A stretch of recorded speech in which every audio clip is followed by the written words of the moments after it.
طلاب السادس ركزوا وياي زين. اعرف بقى وقت قليل كلش الامتحان، واغلبكم هسه متوتر وخايف من الامتحان ويحس بضغط. ودائما تسالون شنو اسوي اذا صار عندي فد مشكله داخل الامتحان. مثلا اجى سؤال نوعا ما اعرفه، ما حافظه نصا، خربطت بسؤال معين، صارت لي فد مشكله معينه. اكيد كلكم عندكم هاي التساؤلات وخايفين من عندها. ركز وياي حتى تفهم شلون تتعامل ويا هاي المواقف. هذا الفيديو هو مو شرح تفصيلي لفد موضوع معين او مراجعه لفد شغله معينه، هذا يعلمك شلون تتعامل ويا المواقف الصعبه اللي ممكن تمر بيها بالامتحان. فانت تخيل قدامك هسه الورقه مال الامتحان والقلم وجاي تحل الاسئله مال الاحياء باكر، فشلون تقدر تاخذ اعلى درجه ممكنه بالنسبه لك للاحياء حتى اذا ما كنت حافظ زين. اول شيء خلينا نتفق على شغله معينه، الاحياء هو مو كله حفظ. الاحياء فهم بالبدايه، بعدين يجي الحفظ مالتك. ومرات اكو طلاب حافظين كل شيء بس لانه جوابهم مبعثر فتنقص الدرجه مالتهم. فيراد ان يكون جوابك دقيق ومركز. اول قاعده مهمه بامتحان الاحياء، لا تكون عشوائي. اقرا السؤال زين وباوع عليه التفاصيل مالته، شوف ايش طالب من عندك بيه، اقراه مره ومرتين يلا تبدا تجاوب. العرف شلون كاتبها، خاف تعليل اي شيء.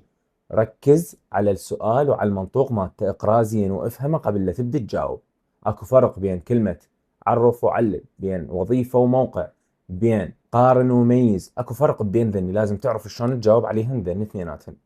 بالاضافه الى ذلك اكو كلمات صغيره بالسؤال اذا ما قريتها وما ركزت عليها ممكن تنقص درجتك. مثلا إذا قال لك وظائف الشبكة الداخلية واحد، وإذا قال لك وظائف الشبكة الداخلية الخشنة واحد، وإذا قال لك وظائف الشبكة الداخلية الملساء واحد، فلازم تركز حتى على آخر كلمة موجودة بالسؤال، محتمال هي هذه اللي تغير السؤال كله. من يقول لك عرف لازم تجي تكتب التعريف مالتك بتفاصيله، موقعه وشكله ووظيفته وأهم شغلات موجودة بيه. من يقول لك علل لازم تبدي وذلك بسبب، وذلك لأنه، حسب الجواب مالتك حتى تميز انه هذا يابا تعليل ترى والجواب هذا مال تعليل. فمثلا اذا قال لك لماذا جهاز كولجي لا يستطيع بناء البروتينات، لازم تجاوب على كيف وتركز قبل ما تجاوب. شو تقول له؟ تقول له لانه لا يمتلك على الرايبوسومات اللي موجوده هي عاده وين؟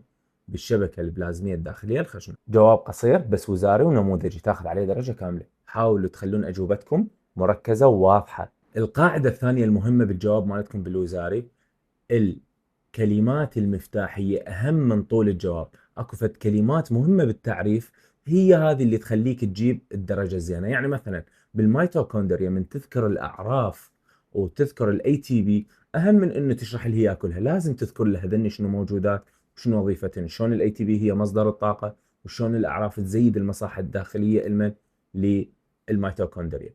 فأنت لازم تركز على الإجابة مالتك وتذكر المصطلحات المطلوبة من عندك بالتعاريف أو بالشرح المطلوب من عندك. فحتى إذا نسيت الجواب النموذجي الكامل لهذه النقطة، فعلى الأقل تذكر الكلمات المفتاحية المطلوبة من عندك بهذا التعريف، حتى من تجي تألف من عندك أو تكتب من عندك حتى ما تاخذ صفر، تاخذ فد درجة معينة من هذا التعريف. أنت من تذكر هذه الكلمات المفتاحية اجباري على المصحح انه راح ينطيك في درجه معينه من هذا التعريف حتى اذا ما كانت درجه كامله، بس المهم مو صفر. القاعده الثالثه والمهمه كلش، من يجيب لك مقارنه لا تكتب شرح.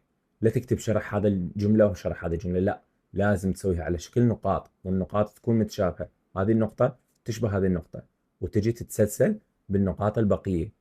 المقارنات مو شرح، ركز بهاي النقطة كل زين. فمثلا عندك خلية حقيقية النواة وخلية بدائية النواة، لازم تكتب ان هذه محاطة بغشاء حول النواة وهذه غير محاطة بغشاء بالنواة، هذه بيها منطقة نووية وهذه بيها نواة واضحة، هذه أقل تطورا وهذه أكثر تطورا، وهكذا تجي عليهن نقطة نقطة حتى تبين الفروقات بيناتهن وتقارن بين هذه الخلية وهذه الخلية. وركزوا على هاي النقطة، مرات الطلاب يوقعون بيها.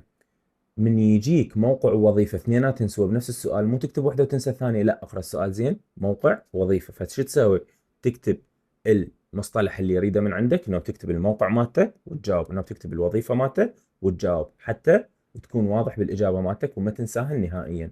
ضروري تكتبهن اثنيناتهم، دير بالك واقرا السؤال زين. بالرسم الدرجه ما تجيك على جماليه الرسم قد ما تجيك على الدقه، لازم تخلي حدود الرسم مالتك واضحه والتفاصيل اللي موجوده بيه كلش واضحه. فخليك دقيق بالرسم مالتك وخلي الرسم مالتك كبير، والتأشيرات بالمكان اللي تريده مو تخليها عشوائية ترى تتنقص على هذا الموضوع. فالرسم مالتك دائما دقق بيه من ترسمه وتأكد ان الموضوع اللي جايبه لك حتى تجاوب بشكل صحيح. ملاحظة مهمة جدا والقاعدة السادسة مالتنا، لا تغير المصطلحات العلمية. هاي المصطلحات أو قلنا الكلمات المفتاحية اللي يريدها من عندك بالتعريف، حاول لا تغيرها بكلمات عامية لأنه ما تذكرتها أو شيء. عوضها بكلمات إذا ما تذكرت، كلمات عربية فصحى، مو عامية. حاول تكتب جوابك بشكل واضح وتفهم المصحح أنه أنت فاهم، مو مجرد حافظ، وتقدر تعوض الكلمات إذا نسيتها. بالنهاية نتمنى التوفيق للجميع، وحاولوا تجيبون أكبر درجة ممكنة بالأحياء، وانتظروني بالجزء الجاي راح أنزل لكم بعد قواعد أخرى حتى تقدرون تجاوبون بشكل أفضل. كان وياكم الأستاذ الحسين العقابي، ونشوفكم بخير. مع السلامة.